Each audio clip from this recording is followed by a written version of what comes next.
नमस्कार, C20 news में आपका हार्दिक स्वागत है। मैं बनवारीलाल कुशवाहा। देखते हैं आज की कुछ।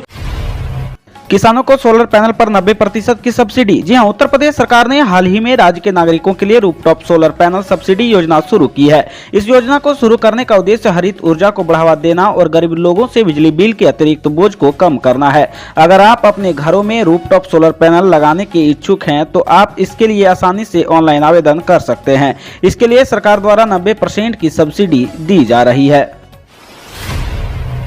लखीमपुर को 117 करोड़ की सौगात दे गए डिप्टी सीएम केशव प्रसाद मौर्य। किसान आंदोलन के लिए कही यह बात। जी हां, यूपी के उप मुख्यमंत्री केशव प्रसाद मौर्य रविवार को खीरी पहुंचे। यहां उन्होंने 117 करोड़ रुपए की 165 परियोजनाओं का लोकार्पण और शिलान्यास किया। लखीमपुर खीरी को योजनाओं की सौगात देते हुए डिप्टी सीएम केशव प्रसाद मौर्य ने विपक्ष को आड़े हाथ लिया। 10 महीने से हो रहे किसान आंदोलन को लेकर उन्होंने कहा कि किसान हमारे अपने हैं, बैरी नहीं है। वह किसानों के बीच जा रहे हैं, किसानों की जो समस्या होगी उसे सुनेंगे। हालांकि उप मुख्यमंत्री ने चलते चलते यह भी कह दिया कि देश में कोई भी किसान आंदोलन नहीं चल रहा, चुनाव आंदोलन चल रहा है। फर्जीवाड़ा रोकने के लिए सरकार का बड़ा कदम। अब ऐसा करने वालों को नहीं मिलेगी छात्रवृत्ति। जी हां, उत्तर प्रदेश सरकार से स्कॉलरशिप लेने वाले 55 लाख छात्रों के लिए जरूरी खबर है। स्कॉलरशिप के नाम पर फर्जीवाड़ा न होने पाए, इसलिए प्रदेश की योगी सरकार ने बड़ा कदम उठाया है। जहां गरीब छात्र छात्राओं को छात्रवृत्ति देने के लिए नियमों को शिथिल किया है, वहीं इसमें फर्जीवाड़ा रोकने के लिए कई ठोस कदम उठाए गए हैं।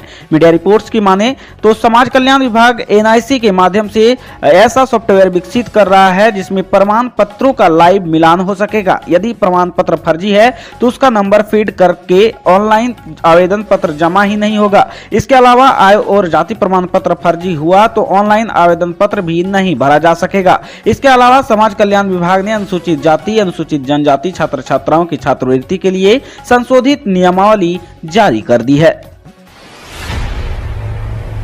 सीएम योगी ने सिद्धार्थनगर को दी सौगातें। 300 परियोजनाओं का किया लोकार्पण व शिलान्यास। जी हां, उत्तर प्रदेश के मुख्यमंत्री योगी आदित्यनाथ ने 524.7 करोड़ की लागत से 300 परियोजनाओं का लोकार्पण और शिलान्यास करते हुए कहा कि भारतीय जनता पार्टी सरकार में ही राम मंदिर का भव्य निर्माण हो रहा है। मुख्यमंत्री रविवार को जिले के डुमरियागंज स्थित कन्या इंटर कॉलेज परिसर में 524.07 करोड़ की लागत से 300 परियोजनाओं का लोकार्पण और शिलान्यास करने के बाद जनसभा को संबोधित कर रहे थे।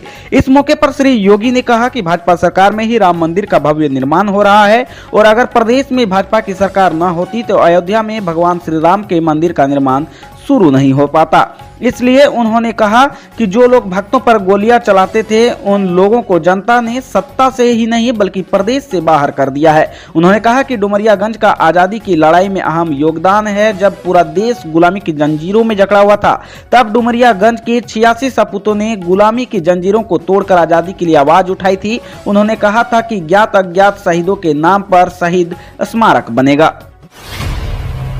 एक और पार्टी यूपी चुनाव में करेगी अखिलेश यादव का समर्थन। जी हां, समाजवादी पार्टी के राष्ट्रीय अध्यक्ष अखिलेश यादव से वेलफेयर पार्टी ऑफ इंडिया के राष्ट्रीय अध्यक्ष डॉक्टर QR इलियास ने अपने संगठन के अन्य पदाधिकारियों से साथ भेंट की। इस दौरान दोनों के बीच सन 2022 के चुनावों की रणनीति पर परस्पर चर्चा हुई। वेलफेयर पार्टी ऑफ इंडिया चुनावों में समाजवादी पार्टी के पक्ष में प्रचार करेगी और बहुमत में जीत के साथ अखिलेश को मुख्यमंत्री बनाने में जुटेगी। वेलफेयर पार्टी ऑफ इंडिया के राष्ट्रीय अध्यक्ष के साथ ए सुब्रमण्यम भी थे।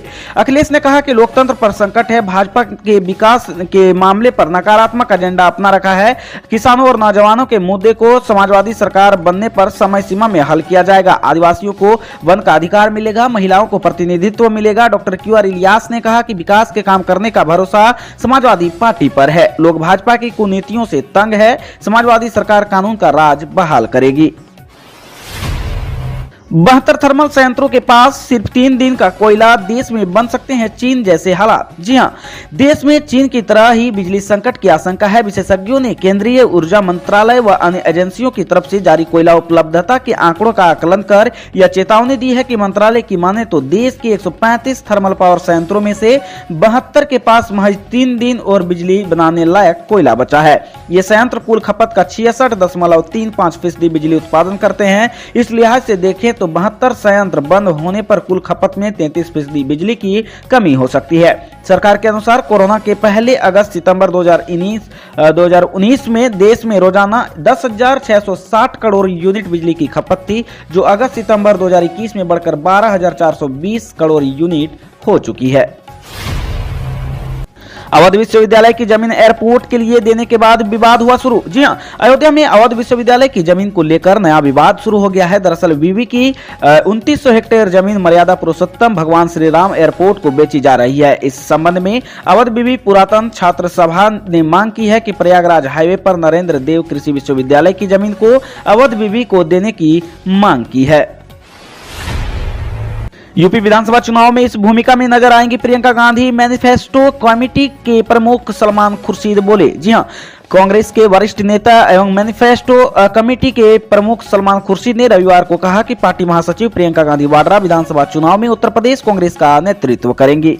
खुर्शीद ने यहां पत्रकारों से कहा कि उत्तर प्रदेश में प्रियंका गांधी वाड्रा प्रदेश में कांग्रेस का प्रमुख चेहरा है और वे ही विधानसभा चुनाव में उत्तर प्रदेश कांग्रेस का नेतृत्व करेंगी। उन्होंने कहा कि प्रियंका के निर्देश पर पूरे प्रदेश में पार्टी की लोकप्रियता का फीडबैक लिया गया है और उनके मार्गदर्शन में कांग्रेस का घोषणा पत्र तैयार किया गया है। उन्होंने कहा कि पार्टी ने अपना घोषणा पत्र पूरे प्रदेश में भ्रमण करने के पश्चात आम जनता की समस्या के फीडबैक के आधार पर तैयार किया है। घोषणा पत्र में किसान, नौजवान, युवा और महिला समेत समाज के हर वर्ग को तवज्जो दी गई है। वास्तव में यह घोषणा पत्र जनता के मन की बात पर तैयार किया गया है।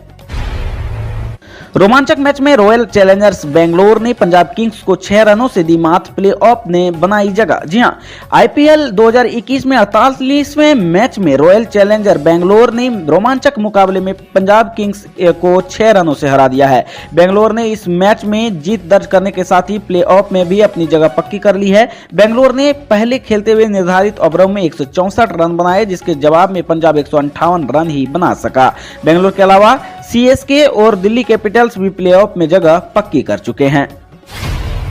यूपी में किसानों की मौत, उत्तराखंड में किसान आक्रोशित, बॉर्डर पर लगाया जाम। जी हां, यूपी के लखीमपुर में से किसानों के साथ हुए हादसे के बाद उत्तराखंड में भी किसानों में आक्रोश फैल गया। किसानों ने बाजपुर, काशीपुर, रुद्रपुर, किच्चा आदि शहरों में जाम लगाकर विरोध दर्ज कराया।